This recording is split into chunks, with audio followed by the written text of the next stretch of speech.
Silvanus, and greetings to Dr. Desmond Tayong, who has joined from Cameroon. I hope he will be introducing himself. I did let him know that we were talking about partnerships today, and at some point we would love to hear from him about what he understands partnership to be and what partnership in research as well.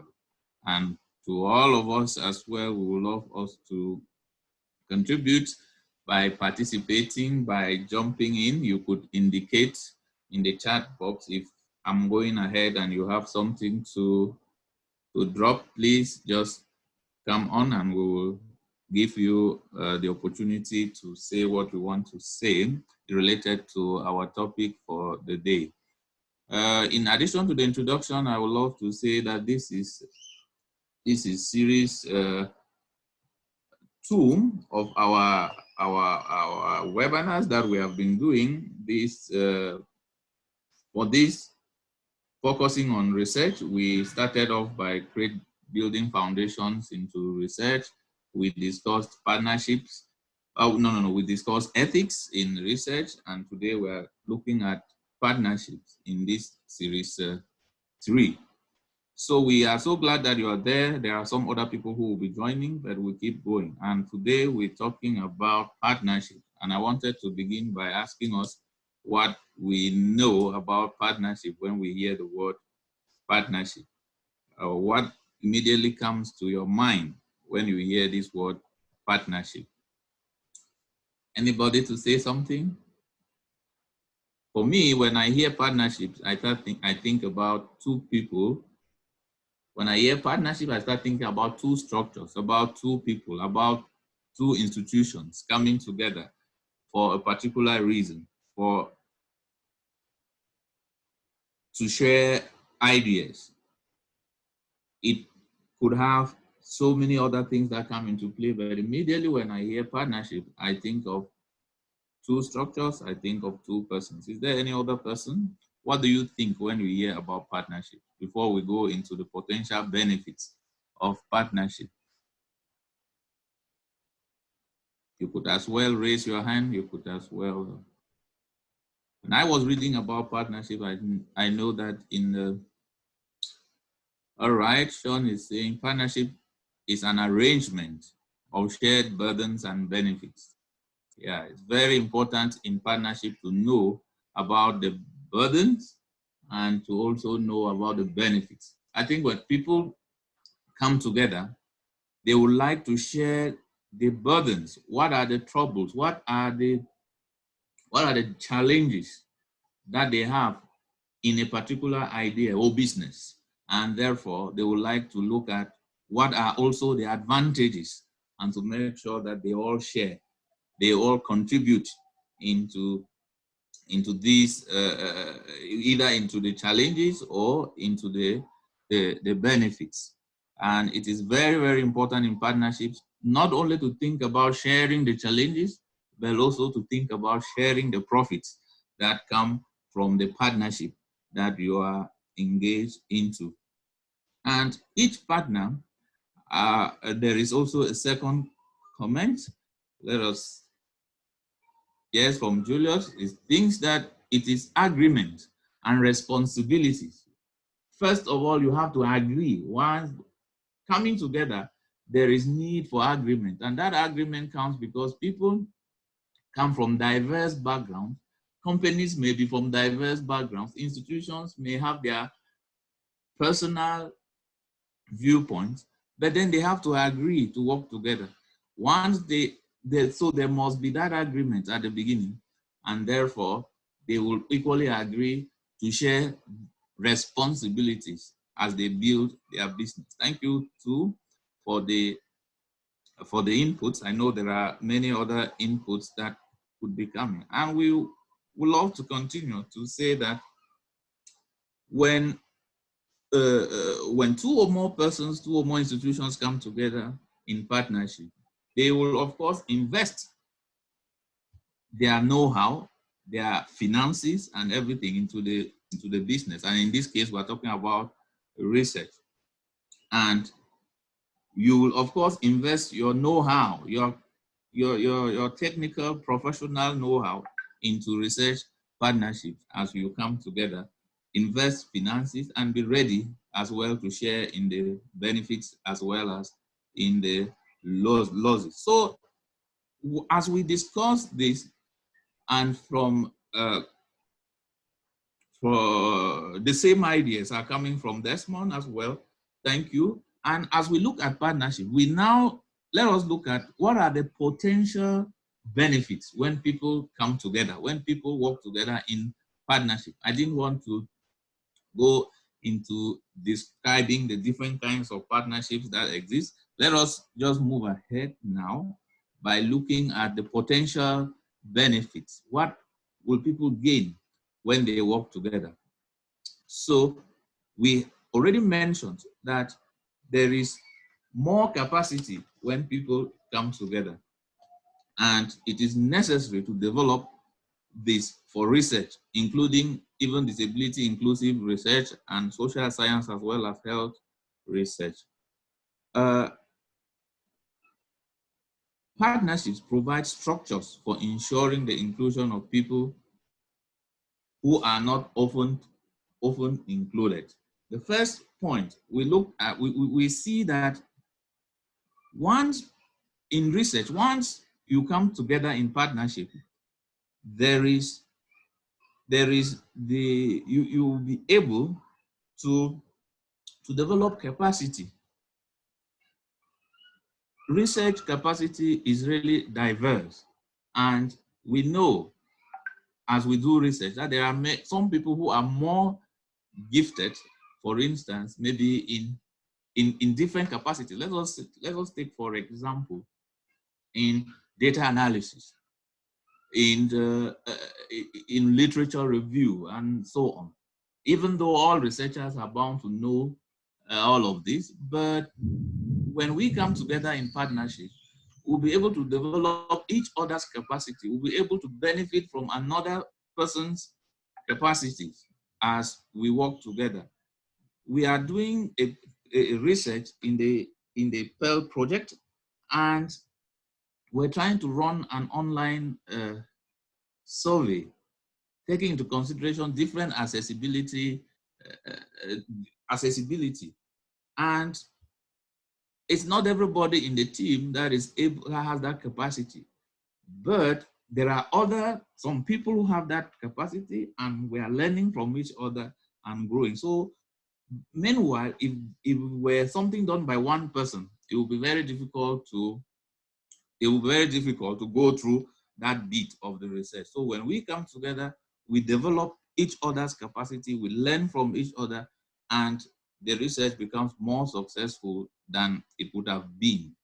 And we also see that it is providing these structures for us to include even persons who are often not included, or not included in the right, in the best way possible.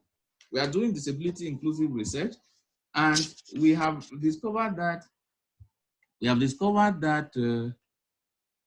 before, people with disabilities were included in research, especially just because as informants, to provide information and to provide the data. But now, working together with associations of persons with disabilities, we have learned from them how to better include them, how to better include them, yes, in the research. For instance, when I worked with, in 2013, we did a disability survey in Cameroon, and we were trying to look at causes of impairments and so on in the Northwest region. And we did our best to include persons with disability in the research process, mostly as respondents, but also but there was one person with disability who was equally part of the research team. And at the end of the day, the research was, we learned a lot from the fact that the research team member, who was also a person with disability, was able to move with us along and to say, this is where to focus more. That was at a small level. And now as we continue to partner with them, even in this present project, we have seen that we have learned a lot on how to include them, even in the research process. Partnerships can influence those who have privilege and power and decision makers to fund organizations. In fact, it gives you more credibility when you work together in partnership than when you work alone. And funding bodies are become more interested in seeing that people have come together, especially than one person. At times, if you submit proposals alone, you will discover that nobody looks at you. But once you work together with people, there is that trust that is built in, and they begin to see that if Louis were to submit a proposal, maybe he can disappear along the line. But if Louis submits a proposal with other researchers from different backgrounds, it will be interesting to know that it will be more, it will be evident that even if the one person disappears, work will still continue. So it gives a lot of credibility when we work together in partnership, especially we put in brackets international partnerships. A partnership approach is necessary to change practice. Yes, and in research, so that many more research projects include people with disabilities as researchers, not only as study participants. So we discussed this already, and those are a few benefits that I want to highlight now. There are many more benefits to working together. And we discover that everyone contributes. Partnership, we are looking at what partnership is in detail and seeing that in partnership, everyone should contribute. There is this principle that everyone has knowledge to share. So this is one of the intricacies with partnerships. You should be able to privilege the contribution of everybody rather than thinking that, oh, this person cannot do anything. This person not having preconceived ideas about the different partners, but we should allow them to be able to contribute. And these principles should be engraved in your minds if you are going into partnership. Not just contributing, but you should equally respect that that contribution. And you see, that is why we have this this complexity comes in doing, especially disability inclusive development research, which requires just different kinds of partners from different organizations. I'm sorry, there is rain falling around here. I hope it is not disturbing so much. Different partners, once they meet, we are saying that for disability inclusive development research, there is some complexity that comes in, especially when we require just different partners and when we require just different organizations to ensure this approach. There will be definitely need a lot of agreements, lots of considerations as we go. And the PIRL project, we have a research project in which we have considered this, partnering with just different organizations. But even after then, you still discover at some point that you are still missing something. So it's not about thinking that you will resolve all the problems in partnership, no, but to make sure that you make the most out of the partnership. Yes, next slide, please.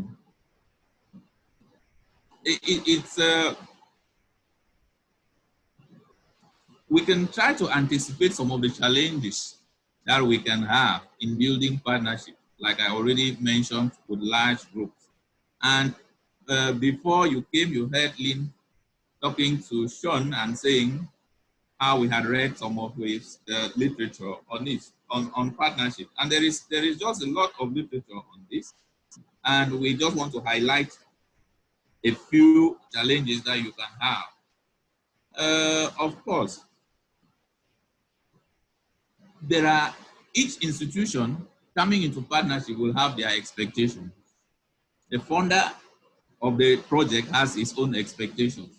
Even the partner organizations that you are partnering with have their expectations. And the individual researchers themselves, they have their expectations. So you can see, you would like to anticipate all of these expectations and see how you will manage those challenges.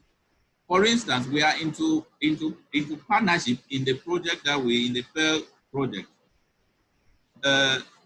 You see, Louis is one of the researchers based in Cameroon, where there are just so many challenges of electricity, of different, of even financial and so on. And he works with, for instance, Lynn in Canada, Lynn and Julius, who may have some privileges of maybe having electricity and having internet services. So we need to think critically about all of this and to see how do we work together in this partnership. If not, there will be challenges, there will be troubles, especially when Louis is not able to join because of electricity and so on and so forth. So what we are saying is that it's good to anticipate these challenges. And there are, of course, different understandings of what research is. There are, of course, many approaches to disability inclusive development research. And the PIRL project is including many of these different ways. Like I was already saying, the way a researcher with visual impairment could be included in, say, a historical research project will have some similarities and differences to the way to an anthropology study or about communication processes in the workplace and so on. So partnerships help us to learn and understand these similarities and differences to see how to include these people. Today we were trying to include one of our participants and panelists who is a person with visual impairment. Electricity, we had to discuss to see how we were going to include him, and he preferred WhatsApp. And so we had those little different challenges, and even up till now, we have not been able to sort that out. So it needs a lot of discussion, a lot of considerations, what works well, what does not work well in this area, and so on and so forth. So there is this concept of, there is this consideration about intersectionality that I would like us to talk about in a little. There are just different kinds of impairments and disabilities, and in order to ensure that all of these are addressed and understood, we must use, it's easier to use this principle. You know, before it was the medical model to disability thought that a person with disability simply needs a health intervention to get well and be better. But we have moved to social considerations, to human rights perspective, and now we're looking at intersectionality to see that even a woman with disability is in North America, for instance, may have challenges, and it will not be the same challenges that a woman with disability in Bamenda in the northwest region of Cameroon will have. This transcends into research, in that the ways that researchers with visual impairment could be included in a project, for instance, will not be the same.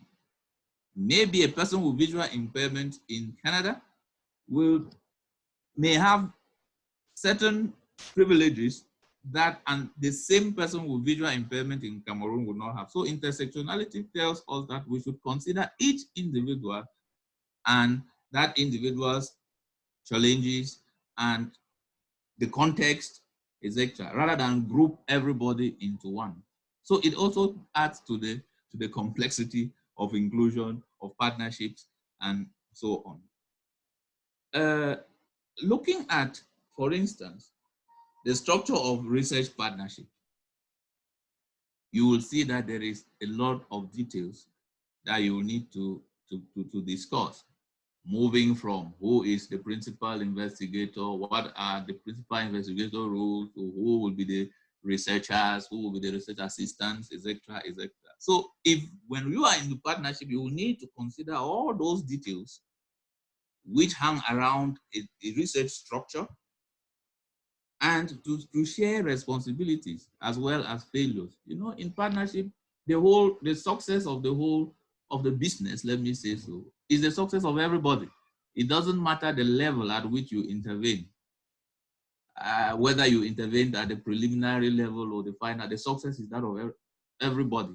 And then the failure is equally interestingly that of everybody. So you will not say, oh, the principal investigator has not done this, so who is just this, so let me leave the project to fall. No, so everybody's contribution is important. And you can see the complexity of how research partnership can be. But we are saying that it is possible, and it's the way to go. Look, for instance, financial aspects. It is very important to discuss openly and to say what are the financial implications, who is benefiting what, and why is the person benefiting what at this particular moment. So at times you find challenges in partnerships because these things were not discussed. And as you move ahead, they tend to bring in challenges, especially looking at research partnership, where at times we don't want to discuss a lot of finances in research, but finances exist. So it will be important for us to always discuss that, and our partnerships will move. There are significant differences, for instance, in access to resources among team members in a research project. These need to be discussed openly so that people should know.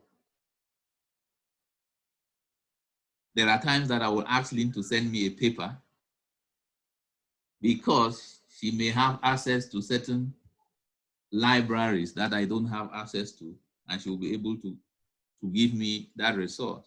So there is this difference that exists, and we need to know from the beginning. If not, it will be frustrating to another person to hear that, oh, so you don't have access to this, or so you don't know this. Discuss openly, share the process, let people know, and so on. There are people with low technologies, and there are people with not. We also need to discuss the forms of communication. How are we going to communicate in our partnership? Because it is very important. There are some people who would prefer to respond to WhatsApp message than to respond to email, than to respond to calls, and so on. So we will need to discuss the way we are going to communicate in partnership. It is very, very important as we develop our partnerships in research. So there are different expectations and different cultural environments and different contexts, as we already said.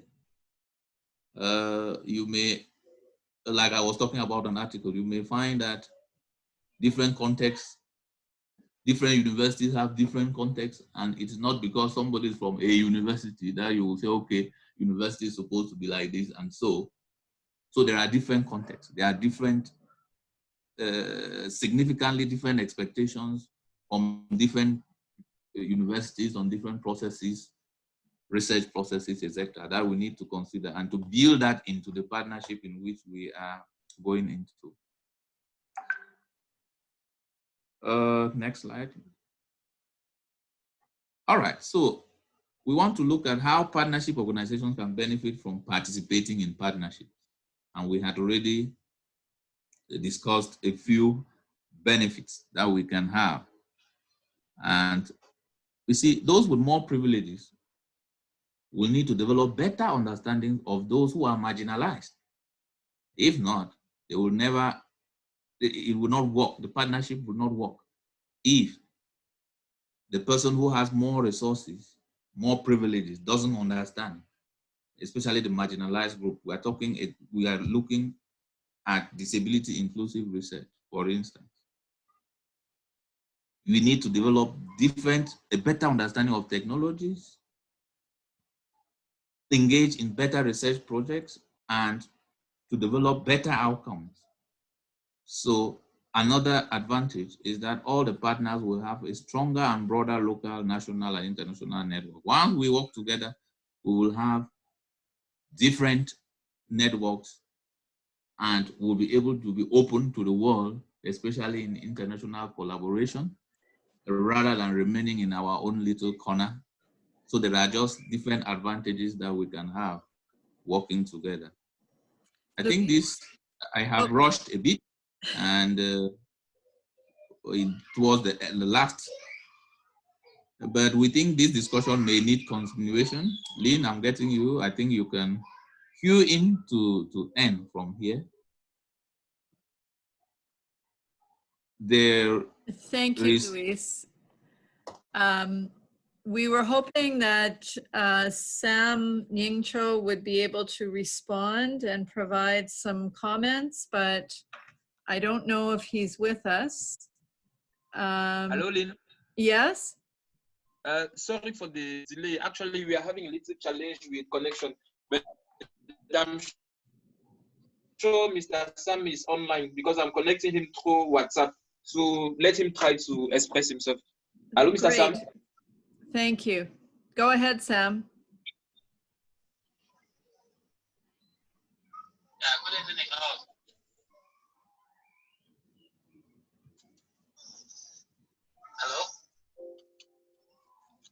Hello, Mr. Yeah, Lynn, are you getting him? Yes, we're getting him. Please just go ahead, Sam. We're here, but speak as loudly as you can.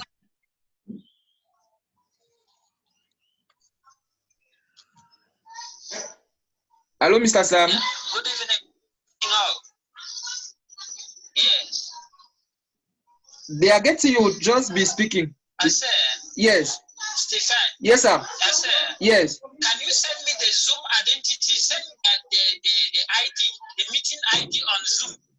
They are already getting you. Just okay. Let me see. Let me send it to you. Just a minute.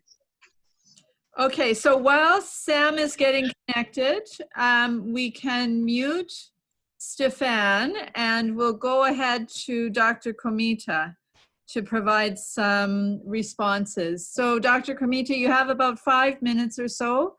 Any thoughts about what we've said so far? Thank you. Yeah, thank you, Lynn, and all the members present today. We're talking about inclusive research, importance of inclusive research.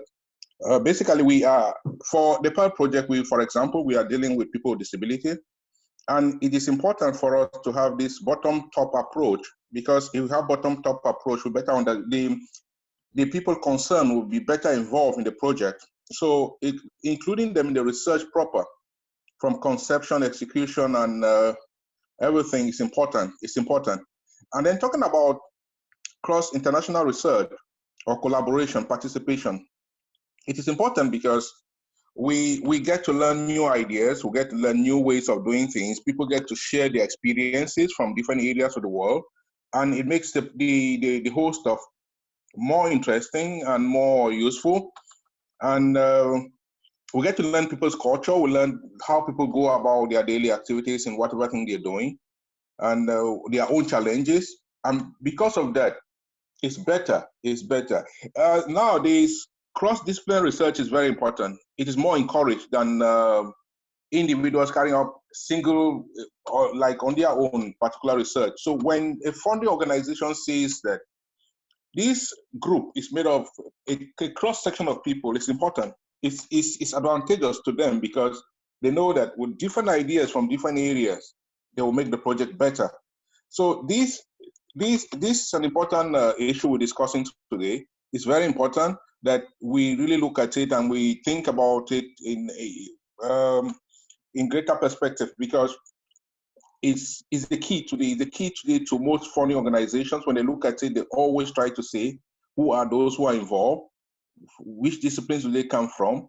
Because that will make the research richer and makes results maybe more authentic in a way. And with people sharing ideas from different areas, different points of view, different society, different cultural backgrounds, I think it makes it stronger. Thank you. Thank you very much. Dr. Mbibeh talked a little bit about some of the challenges. Would you like to just respond a bit about one maybe example of a difficulty or a challenge that you have seen a good response to? Basically, I want to take the PIRL project again, for example. We are working, these are two universities, maybe like two different countries, Canada and Cameroon. At times we are having challenges of internet. I don't even want to even talk about electricity, because at times, even there's electricity, network at times is a problem. Whereas on the other side, everything is okay. And those are challenges that we face. And if we don't express them in a group, we don't talk about them in a group like this, people don't seem to understand what are the difficulties we face. Even getting funding organizations from Cameroon is difficult. Getting funding organizations from Cameroon is difficult. So when we come together, probably we get to share ideas, we get to benefit from the other side. So we always have these challenges of trying to maybe convince people that what we are doing is important, what we are doing needs some support. And so these are challenges that we face on a daily basis when we carry our research. So bringing people from different cultures and different backgrounds together probably may facilitate us having maybe access to some funding so that we can carry out good research.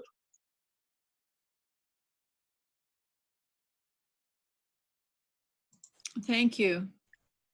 Stefan, I'm not sure if, I'm not seeing Sam in the call yet, I don't think.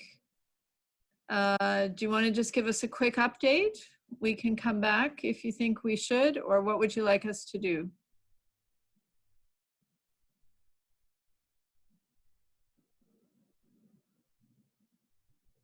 Stefan?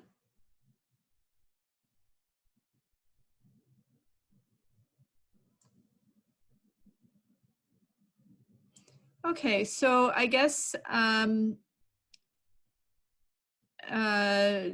Sam is still trying to connect. Hello, Lynn. Yeah, Yes? Mr. Sam is getting everyone. Okay. Yeah. Mr. Sam, would you like to go ahead and give some thoughts about partnerships?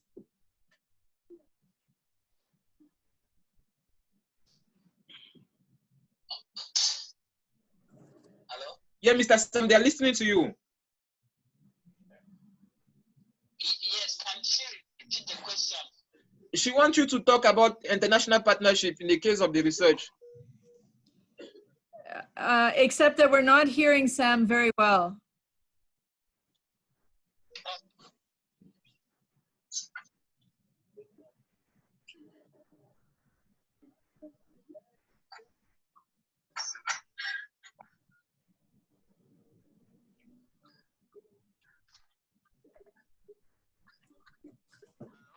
Yeah, Mr. Sam, they are listening to you.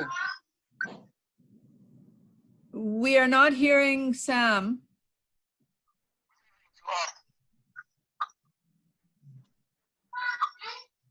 They are listening to you. Just move forward.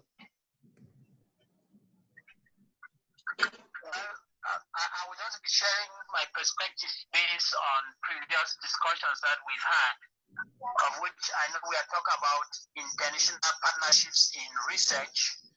And based on my experience of the past research projects that we've done, I come to realize that it's very difficult to diversity, especially persons with disabilities.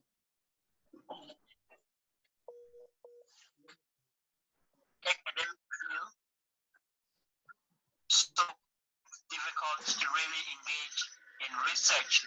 But from the project on Toronto dialogue that we had, we realized that we, though of not the academic class, were given the opportunity to express our ideas and make a contribution to a research that we highly value, because he has taken into consideration the specificities of even those who don't have access to the academic ladder, but who have ideas that can improve on the knowledge sharing and knowledge gathering. This will be this mission for now. If there is a question, then I can answer.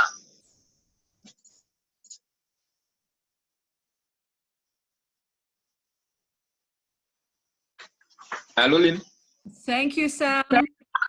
If I understood you correctly, I think you were saying that being involved in research is very, very difficult for a community organization like your own.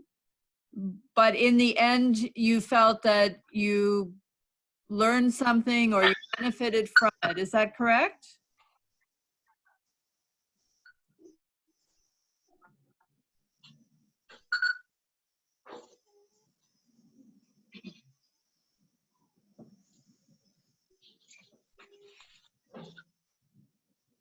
Okay, so we're seeing the challenges of communication and collaboration in real time as we try and have this conversation. Sam, we're really grateful that you're trying to join us today. I know that you've been involved in a number of research projects in various ways, and we look forward to having your input in future as well. I wanted to make sure we have some time for others in the call to respond. Sorry, did Sam want to say something?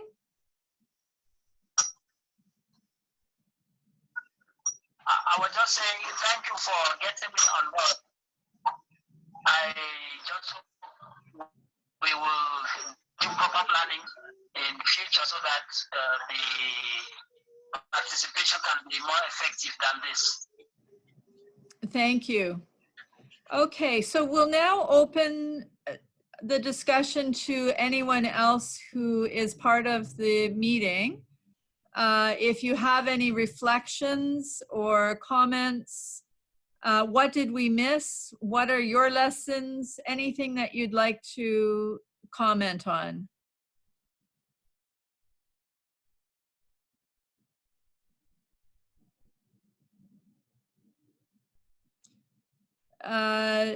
Dr. Taeyong, please go ahead.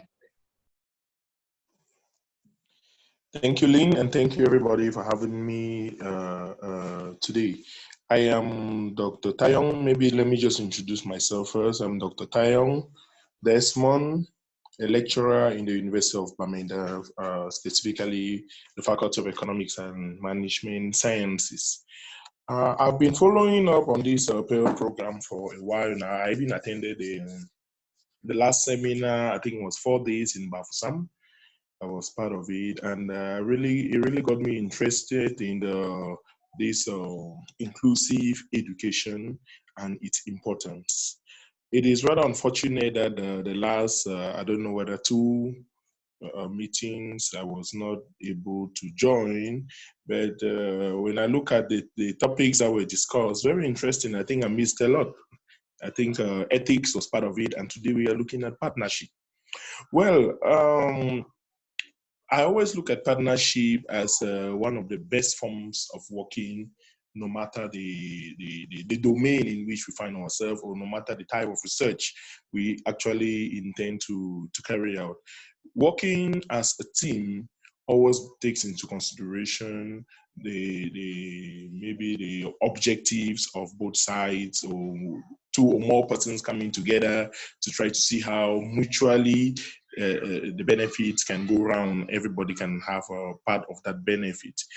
And when it comes especially to this inclusive education, we always want to say that partnership, for me, I always think that partnership is always the best form we can use. The advantages will always outweigh its limitation.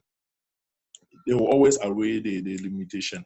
And we know that to form a partnership that can be effective, it is really, really challenging. Like Luis already indicated during the presentation, the factors to be taken into consideration are just so many: social factors, financial considerations, and so on. The cultural differences, I can add cultural differences, the attitude of people, behavior, generally the background will determine how they reason, how they think, and the kind of personality that they will have. And as such, putting this team together to work towards the realization of a specific goal easy. So I'm really happy to be on this platform today, and I want to think that what we should be looking at is at the level of how can we make the partnership work? How can we make the partnership work for the benefit of this, especially those with disabilities, things that is our like our case study area. So I'm looking forward to participating on the later part of this program, and subsequently even being included in some of this research. I'm really interested in being part of it. So thank you very much. I hope to be there next time. Thank you. You asked, how can we make a partnership work? And as Luis mentioned, there has been so many studies, papers, projects, guidelines, books about doing good partnership work. And one of our challenges in the PIRL project, and I think it's reflected in other projects as well, is how to take that wisdom that has already been generated and use it in a team. You know, in a team, how do we talk about making a partnership work based on what has worked in other places, as well as learning from the challenges and mistakes that others have made. So I know that it's something that we're really struggling with in the PIRL project. We never have enough time to really talk with everyone about, you know, all the ideas. Some people like to read the academic papers, some people don't. So I think having conversations like this one is one of the strategies that we're trying to use. I do see a couple of other hands up. I want to recognize that we have Sean with us. For those of you who don't know Sean, he's been an active member in our network. He was very involved in data analysis for one of the prevalence studies of disability in the Northwest. We would not have been able to do that study without Sean. And he's also published extensively about his work with disabled organizations in Zambia. So over to you, Sean. Some reflections?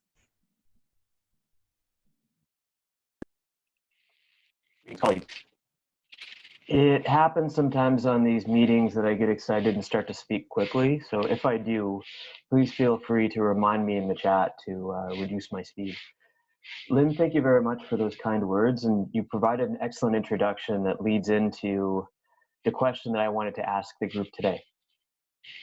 And that was with respect to the idea that I agree with respect to financial transparency in partnerships, but I found it very, very difficult in my own work. I'll explain.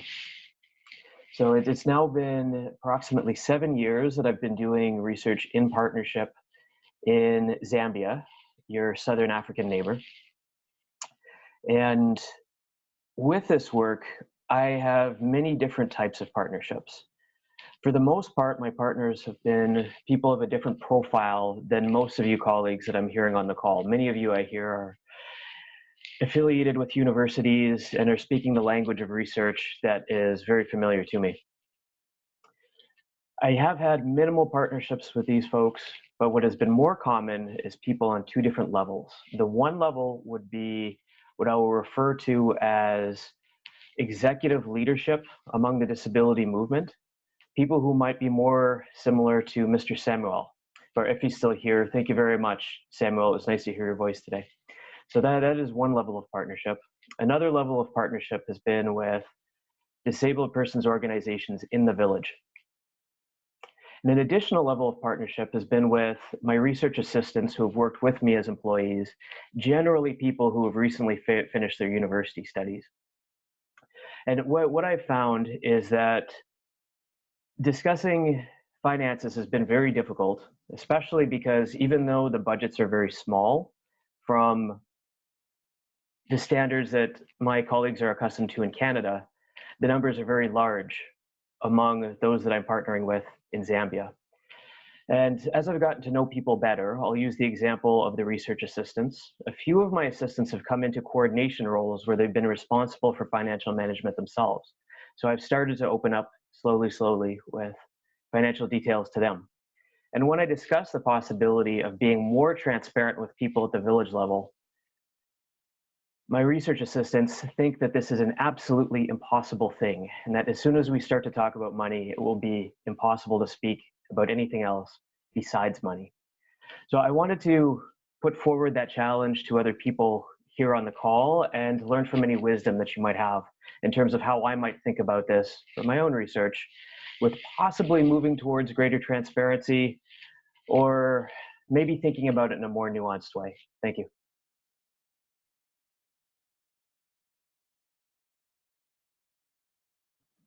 Sorry, I had a trouble unmuting myself. Thank you very much, Sean. Who would like to respond to Sean's comments and question? Hello, Lynn. Yes? Sorry for laughing, but I would really like to respond to it because it's true. Let me just say, personally, my own role is mostly related to technology as IT support. But I believe in the fact that talking about money, and in the case of research, let me just take advantage of it and talk in the situation that most of us usually face. That's at the level of the equipment that we are using, or let me just say at the level of the equipment that we are using. Actually, most of us working on the PIRL project are not using, I would say, equipment that are up to standard.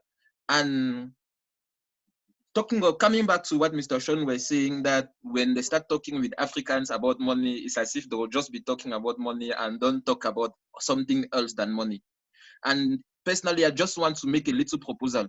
If in future, while drafting research proposal that concern people in the South, if it's possible to look at maybe equipment, because I know when it comes to assistive technology, for example, there are many organizations in Northwest, there are many people in Northwest, for example, who are having disabilities. But unfortunately, very few of them even have access to assistive technology.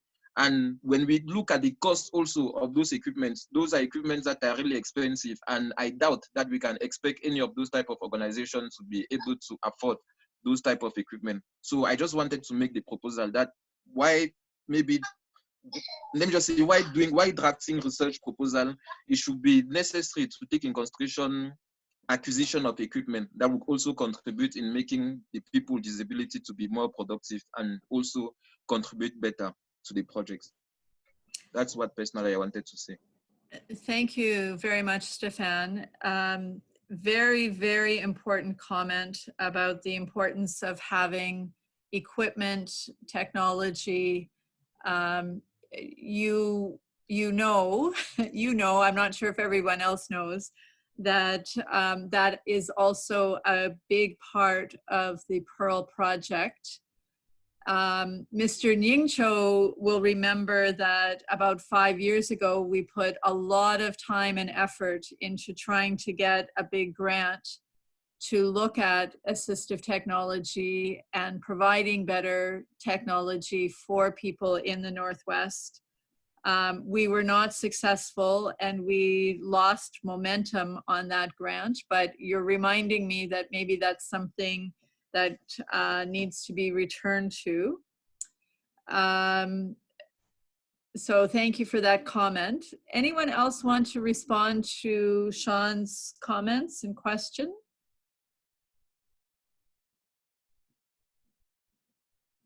Etienne? Was that your hand? Okay. Yeah, all right. Thank you very much, Sean. Thank you, everybody, with your novel contributions. Yeah, I want to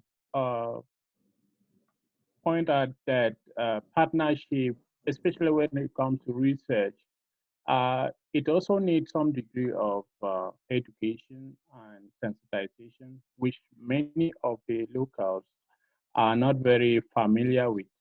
In which case, you need to define rules ahead, and then you have to be strong enough not to allow them influence you. Because one thing in the African setting is that people in the community, not just in the local community, but people generally have their own concept of certain things, especially when it comes to money, how they manage money and how to get money. Accountability is still a strong problem in which to manage, to be accountable for and responsible for all financial transaction is difficult. So it's something that, yes, you have to introduce early and you have to define those rules such that people should also learn from such partnership, because in some cases, if you allow them to influence you, then they won't learn, and that may not lead to that some of the benefits we want from, because partnership brings along diversity and actually being dynamic to cope with such diversity and interacting and communicating well with other people that look at things differently can help us grow and can help us change positively. So it's difficult. Yep. Thank you very much. Yeah. I know we're almost out of time. I'm hearing that Sam has a response, and I also know that Julius wanted to make a comment. So we'll have those two comments and then we'll wrap up. So over to you, Sam.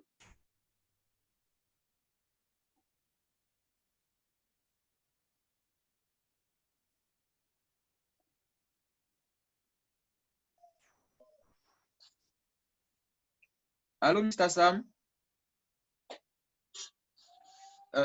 Let me reconnect back with Mr. Kasam and come back to you just some few minutes, seconds even. Okay, Julius, did you want to make a comment? Yes, Lynn, thank you. So, well, thanks, Luis, for the presentation, and thanks to everyone for the contributions. So what I wanted to contribute was more on when we're talking about partnerships, and in the case of PIRL, for instance, it deals with, we're talking about disabilities. So it's about representation. So whether it's to deal with disabilities or different aspects of partnerships, we need to be able to get enough representation. So the example here is, for instance, if we have people with visual impairments and people with other impairments that are represented within the PIRL network, then it helps us to better understand some of the challenges that they may face rather than us having to assume things. And therefore, we've seen, for instance, how in terms of technology, well, people have different preferences. So to be able to better understand the network and to work with different groups of people and to represent in the discussions that we have, as well as the outputs or whatever we write that would pass on to other people after this network. will be interesting, will be important to get this representation and get everybody's voice to be represented and heard in it. So that's where I wanted to contribute, just to talk about that aspect of representation, regardless of what type of partnership it is. Thank you. Thank you, Julius. Stefan, is Sam with us? No, not at the moment. I'm trying to connect him, but connection, let me just say, he's not yet picking the WhatsApp call. All right. Well, I think what we'll try and do is have another session where we can explore some of these issues in more detail, and hopefully Sam would have a better connection on that day, and a few other people could also join. Any other final comments before we wrap up?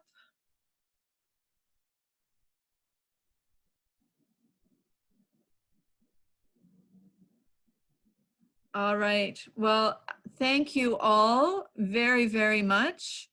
Luis and Sean and Dr. Komita, Dr.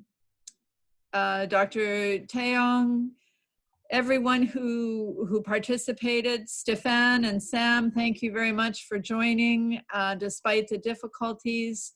Etienne, we look forward to our next session, which will be in 2 weeks. And I'm blanking on the topic at the moment, but I know we have something interesting lined up. So thank you all very much. And I will also put in a plug. The registration for the PIRL Institute in October is now open. So if you have not yet registered, please register as soon as you can. Thank you all, everyone. Have a good evening. Bye for now.